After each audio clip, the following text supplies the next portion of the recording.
L'administration militaire de l'Ituri et le comité de gestion de la société de Kilomoto sont déterminés à remettre en service la centrale hydroélectrique de Boudana. Question de desservir la ville de Bunia en énergie de bonne qualité. Pour cette fin, différentes pièces de cette centrale ont été reconditionnées à l'étranger. L'administration militaire de l'Ituri a assuré le coût entier de transport. Pour se rassurer de l'évolution de ces travaux, le vice-gouverneur de l'Ituri a effectué ce mercredi 27 septembre 2023 une visite éclair sur place. Pour le commissaire divisionnaire Raous Tchaloui, l'urgence s'impose pour sauver cet outil de production d'énergie. Nous, la province, avec le grand chef, le gouverneur, qui a mis les moyens pour d'abord envoyer ces machines à l'étranger pour aller les reconditionner.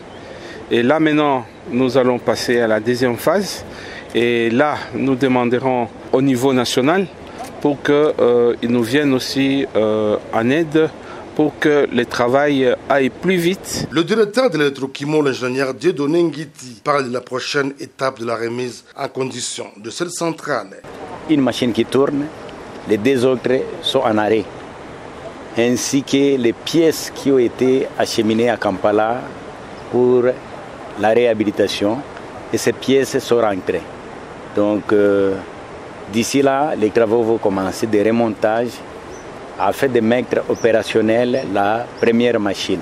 Construite en 1940, la centrale hydroélectrique de Boudana connaît des difficultés énormes pour son fonctionnement, car au niveau de ces trois turbines, une seule alimente difficilement la ville de Bunia. Depuis des années, un motif de plus de l'implication du chef de l'État, Félix Antoine Tshisekedi Tshilombo.